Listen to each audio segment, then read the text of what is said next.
Today, I'm on the road in the Tetons, still with Rick. We're at Mormon Row. We're gonna tell the story of photographing here with kind of an emphasis on working the blue hour and also turning to black and white when the light gets harsh and contrasty.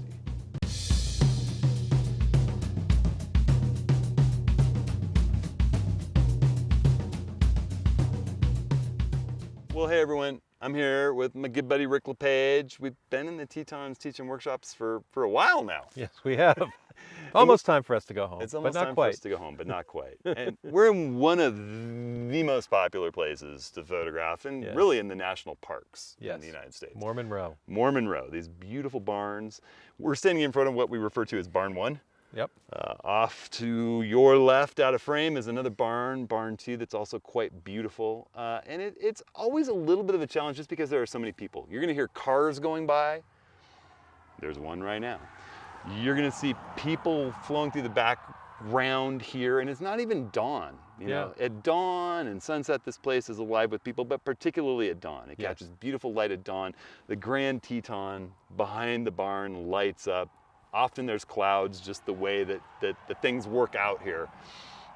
And you know, everyone who comes to the Tetons really wants to get that iconic photograph from Mormon Row. That's true. There's a little variability to how some of those are. The other morning, we took everyone out scouting the night before so we could have a look, think about maybe what you'd like to photograph. Right, Barn 1 or Barn 2. Barn 1 or Barn 2. This time around, Rick took people to Barn 2. I did. I took people to Barn 1, which is usually kind of the zoo. Yes, there are a lot of people, but actually at both barns it works that way. You know, we've been to many places in the national parks that get lots of people at sunrise or sunset. Delicate Arch, Mesa Arch gets crazy. Yeah, but this place for the most part is pretty nice. You know, it's like, you know, when I showed up that morning over at Barn 2, there was already a group of about 4 photographers.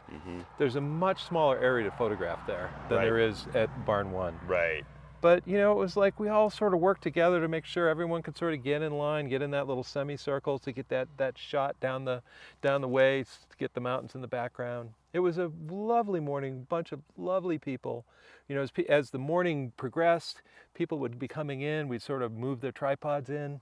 Right. You know, we'd get tighter so that people could come in with either their iPhones, you know, or to get their tripods in.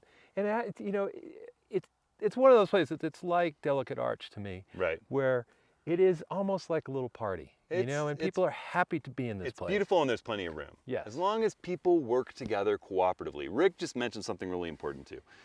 You know, I think that 90% of people, maybe more, are photographing with phones now, whether it's Android or iPhones. Right. And they're gonna need to step up and get closer because they're working with a wider angle lens. And we as photographers love the national parks and feel a little bit entitled to the most iconic special spots at dawn or at sunset. But everyone has an equal right to come here and have their creative, you know, time with this beautiful scene. And so when I came in here with a group of people, we parked in the main lot. We tried to be the first ones here, but we actually ran into a German friend. We made friends with a German guy in another Sprinter van who was here before us. Yep. Oh no, actually there was a guy out doing time lapse and night work that was here before us, and Oliver was the next person here. But we went out and I tried to position us in a position where people with phones would be able to get a good photo close to us without walking right in front of us all. It was a nice shot where you'd be able to get the Tetons at the 24 to 70 and the barn all nice and composed. And, you know, I personally, if no one ever came here, I'd shoot it from back here with a long lens, do that subject compression. But anytime you try to do that, by the time dawn arrives and it's the best light, there's going to be 40 people standing between you and that barn. Right. And if you've got a group of 12 people, well, we probably had 8. Yes. You know, you need to be respectful of where everyone's going to be and make sure that the people who've come here from all over the world get their position and their shot. So we got together tightly, found a good position. Everyone was photographing with a little different focal length. And as other people came in, it's just like Rick said, we talked it through. And I told people, the light is so even right now. There weren't a lot of clouds, but it was a beautiful, beautiful blue hour. We got here, it was dark. We were using headlamps to get into position, just to make sure that we were in the right place where we wanted to be before it got too crazy.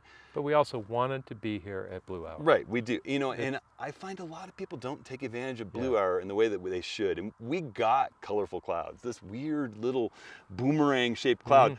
formed right over the Grand Teton. As first light hit the tip of the Teton, and it turned pink.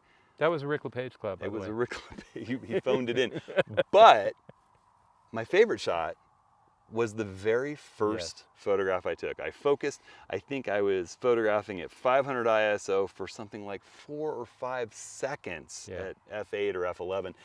And the evenness of the light and the sharpness of that scene, it was perfectly still.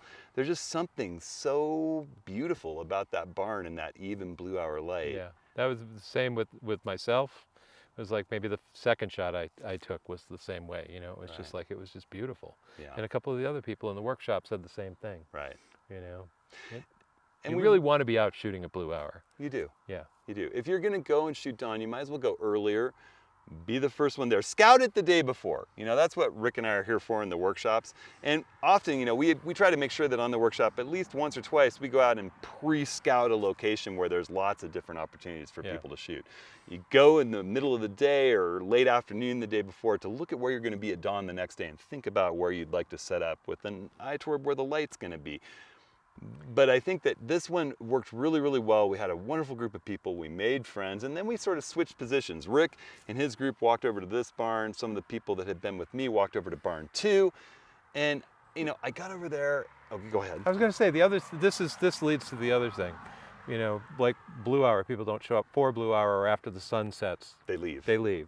Right. And, you know, this is a wonderful place to shoot, and there's so many more compositions out here than these 2 barns. Yep. You know, there's barns so off in the distance that are kind of hard to get to. Right. And yet, you know, we sort of sent our guys out into the field to look for stuff, and we got some amazing images. There are things that you've never seen. Cliff's barbed wire shot. That was one of my favorite shots of the workshop, was that one. Well, and Lee's gate within the gate. Yep. Yeah. And Gary, who went and took a shot way off in the distance of those barns. Right. I've been trying to shoot those barns for years and have never quite gotten something. And Gary you got a great did a beautiful shot with it. You got a great one. You know, that's the other thing is, you know, work the scene. Mm-hmm.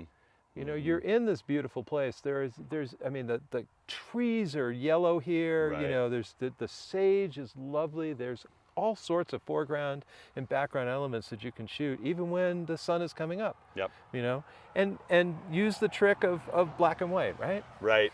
I got over to barn 2, and I stood in front of it, and there's kind of a grassy area between you and the barn, and it's straight front light once the sun has come up. And I had this long shadow of myself just going out, and this other group of photographers and tripods, and I thought, well, this is just not appealing to me. The light's harsh. And then I looked, and there was a line of trees to the left that were casting these kinds of interesting shadows. And I thought, well, I can go over and hide myself in those shadows. And there's a kind of a meadow. It's an oblique angle. It's a little different angle. And I got over there, and the light was a little bit harsh. And I had my little 28 millimeter, my Leica with me, my Q2.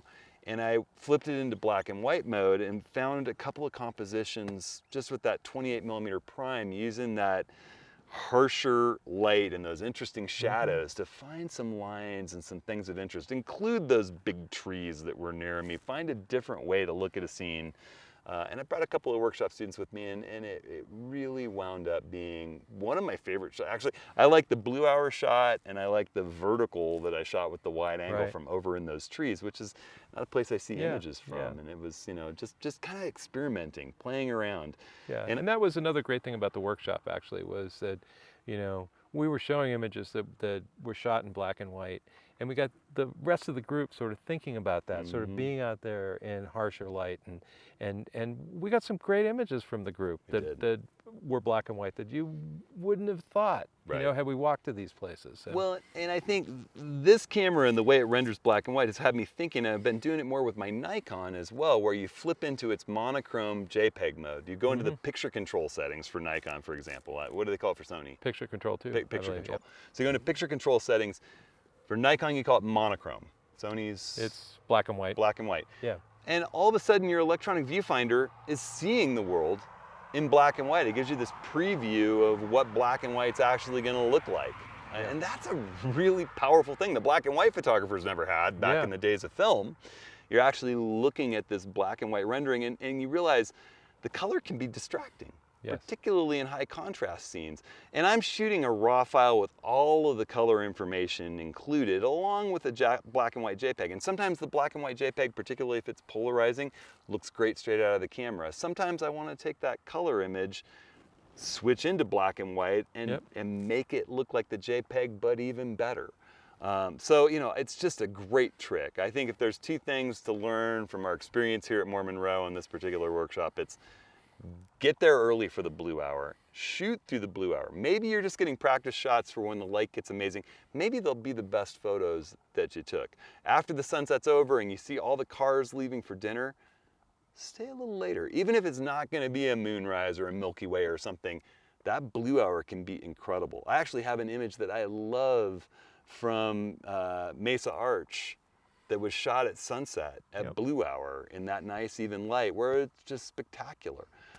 So, you know, think about that. And in the middle of the day, black and white can really be fun. While you're out scouting, flip that camera into its black and white or monochrome mode. Look at the world in a slightly different way.